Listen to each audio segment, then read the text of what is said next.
Honorable Prime Minister. उपराष्ट्रपति CP Radhakrishnan का राज्यसभा के सभापति के आसन पर विराजमान होने के अवसर पर प्रधानमंत्री ने उन्हें धन्यवाद दिया।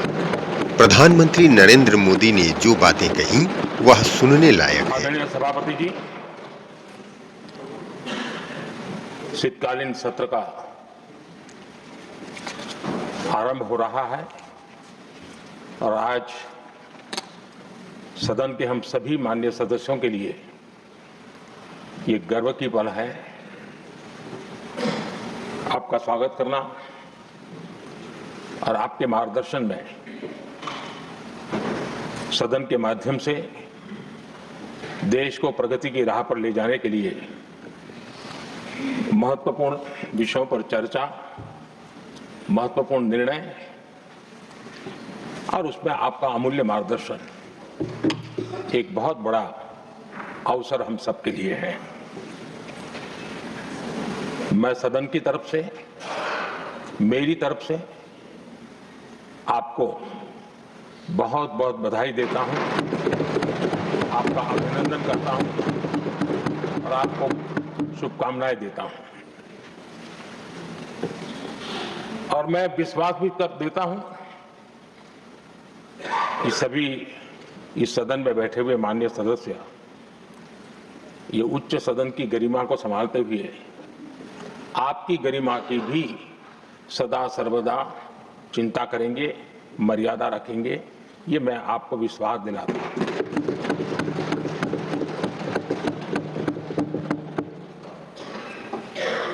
हमारे सभापति जी एक सामान्य परिवार से आ रहे हैं, किसान परिवार से निकले हैं और पूरा जीवन समाज सेवा के लिए समर्पित किया है। समाज सेवा ये उनकी निरंतरता रही है।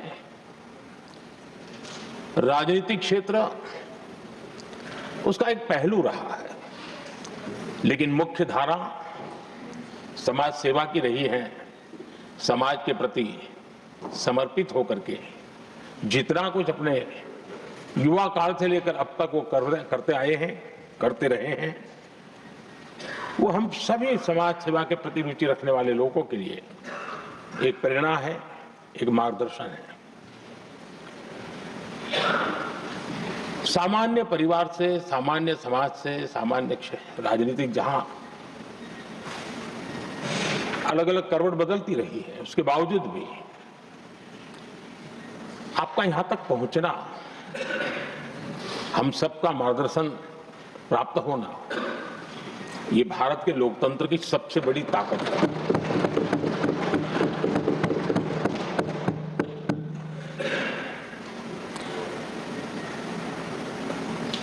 ये मेरा सद्भाग्य रहा है कि मैं आपको लंबे अरसे से परिचित रहा हूं,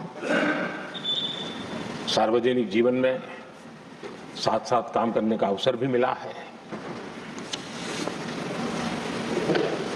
लेकिन प्रधानमंत्री के रूप में जब मुझे यहाँ दायित्व मिला और जब मैंने आपको अलग अलग जिम्मेवारियां में काम करते देखा तो मेरे मन पर अतिशय सकारात्मक भाव जगना बहुत स्वाभाविक था। क्वायर बोर्ड के चेयरमैन के रूप में हिस्टोरिकली हाईएस्ट प्रॉफिट वाली इंस्टीट्यूशन में कन्वर्ट कर दिया, यानी आपका किसी संस्था के प्रति समर्पण हो तो कितना विकास किया जा सकता है और कैसे दुनिया में उसकी एक पहचान बनाई जा सकती है, वो आपने करके दिखाया। आपको भारत के कई क्षेत्रों में बहुत कम लोगों को ऐसा अवसर मिलता है।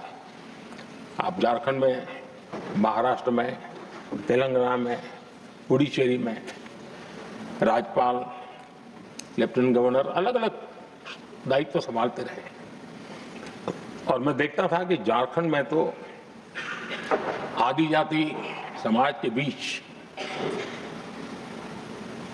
जिस प्रकार से आपने अपना नाता बना दिया था, जिस प्रकार से आप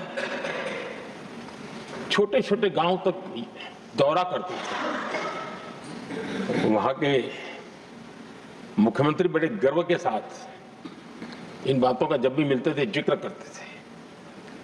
और कभी कभी वहाँ के राजनेताओं के लिए भी चिंता होती थी कि हेलीकॉप्टर हो या न हो, इसकी कोई परवाह किए बिना जो गाड़ी है आप चलते रहते थे। रात को छोटे छोटे स्थान पर रुक जाना।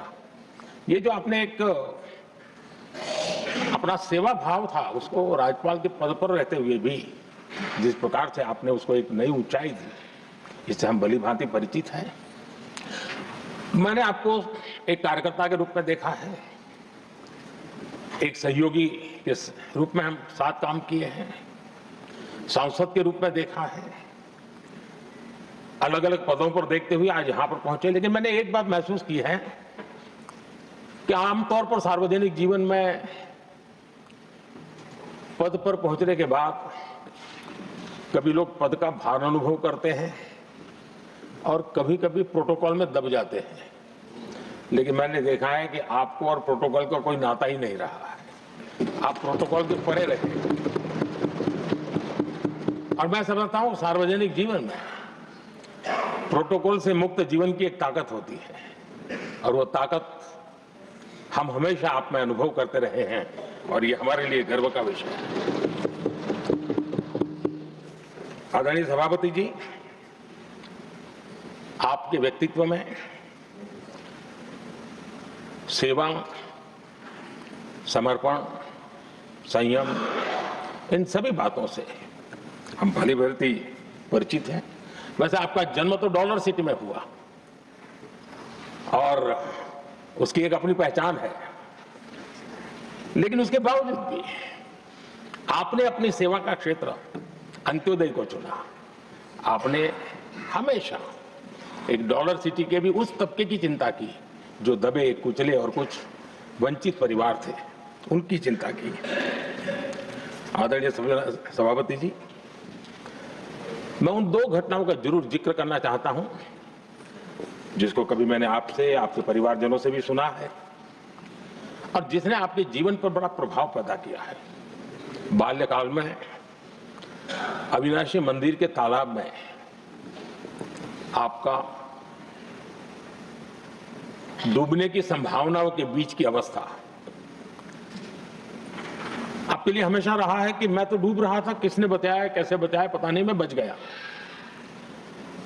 और ईश्वर ने कुछ आप पर कृपा की, इस प्रकार का भाव आपके परिवार के लोग हमेशा बताते हैं। और दूसरा जो हम सब बहुत बारीकी से जानते हैं, जब कोयम्बतूर में लाल कृष्ण आडवाणी जी की यात्रा होने वाली थी, उसके कुछ समय पहले एक भयानक बम ब्लास्ट हुआ, शायद 60-70 लोग मारे गए। भयंकर बम ब्लास्ट था और उस समय आप बाल बाल बच गए थे। इन दोनों में जब आप ईश्वरीय शक्ति का संकेत देखते हुए अपने आप को समाज के प्रति अधिक समर्पित भाव से काम करने की जो आपने वजह के रूप में उसको कन्वर्ट किया, ये अपने आप में एक सकारात्मक सोच से बना हुआ जीवन का प्रतिबिंब है। आदरणीय सभापति जी, जो एक बात मैं जानता नहीं था लेकिन अभी मुझे पता चला, आप शायद अभी उपराष्ट्रपति बनने के बाद काशी गए थे और आपका काशी का दौरा था, तो एक सांसद के नाते स्वाभाविक रूप से मेरा मन वहां सब कुछ ठीक ठाक हो ही रहता है। लेकिन आपने वहां एक बात बताई जो मैंने सुनी, मुझे मेरे लिए नई बात थी। आपने वहां कहा कि आप वैसे तो नॉनवेज के आदी थे, लेकिन जब पहली बार आप काशी गए थे जीवन में और काशी में पूजा वगैरह की, माँ गंगा को अपने आशीर्वाद प्राप्त किया माँ गंगा से, और पता नहीं आपके भीतर एक संकल्प हो जाएगा और उस दिन से आपने तय किया कि आप अब नॉनवेज नहीं खाएंगे। अब ये कोई न कोई सात्विक भाव, कोई नॉनवेज खाने वाले बुरे हैं ऐसा मैं नहीं कह रहा हूं, लेकिन आपके मन में काशी की धरती पर विचार आया, तो एक सांसद के नाते मेरे लिए भी एक स्मरण रखने वाली एक घटना के रूप में मैं उसको हमेशा याद रखूंगा। भीतर कोई न कोई आध्यात्मिक भाव जो इस प्रकार की दिशा में ले जाने की प्रेरणा देता है। आदरणीय सभापति जी, छात्र जीवन से आपकी नेतृत्व सामर्थ्य रहा है। आज राष्ट्रीय नेतृत्व की दिशा में आप हम सबका मार्गदर्शन करने के लिए यहाँ विराजमान है। ये हम सबके लिए गर्व का विषय है। आदरणीय सभापति जी, आप लोकतंत्र के रक्षक के रूप में अपनी जवानी में, युवा अवस्था में, जब किसी को भी सरल मार्ग से जाने का मन कर जाता है, आपने वो रास्ता नहीं चुना, आपने संघर्ष का रास्ता चुना, लोकतंत्र पर आए हुए संकट के सामने मुकाबला करने का रास्ता चुना और आपने आपातकाल में एक लोकतंत्र के सिपाही की तरह जिस प्रकार से लड़ाई लड़ी, शासनों की सीमाएं थी, मर्यादाएं थी, लेकिन जज्बा कुछ और ही था। और वह उस क्षेत्र के सभी उस सब पीढ़ी के नौजवान आज भी इमरजेंसी के खिलाफ की आपकी जो लड़ाई थी, लोकतंत्र के लिए आपका संघर्ष था, उसमें आपने जन जागृति के जो विविध कार्यक्रमों को अपनाया था, लोगों को जिस प्रकार से आप प्रेरित करते थे, वे हमेशा हमेशा के लिए लोकतंत्र प्रेमियों के लिए एक प्रेरणा देने वाली घटना रही। आप एक अच्छे संगठक रहे हैं, मैं भली भांति जानता हूं। आपने संगठन में जो भी दायित्व संभालने का अवसर आया, आपने उस जिम्मेवारी को चार चांद लगा दिए, अपने परिश्रम से लगा दिए। आपने हमेशा सबको जोड़ने का प्रयास किया, नए विचारों को स्वीकार करने का प्रयास किया, नई पीढ़ी को अवसर देने का प्रयास किया। ये हमेशा संगठन में आपके कार्य की विशारत रही। कोयम्बतूर की जनता ने आपको सांसद के रूप में यहां सेवा करने के लिए भेजा और तब भी आपने सदन में रहते हुए हमेशा उस क्षेत्र के विकास के लिए अपनी बातों को बड़ी प्रमुखता से लोगों के सामने रखा, सदन के सामने रखा। ये आपका लंबा अनुभव सदन में सभापति के रूप में और राष्ट्र में उपराष्ट्रपति के रूप में बहुत ही प्रेरक रहेगा, हम सबको मार्गदर्शक रहेगा। और मुझे पूरा विश्वास है कि मेरी तरह इस सदन के सभी सदस्य इस गौरवपूर्ण पल को जिम्मेवारियों के साथ आगे बढ़ाएंगे। इसी भावना के साथ मेरी तरफ से, सदन की तरफ से आपको बहुत बहुत शुभकामनाएं देता हूं।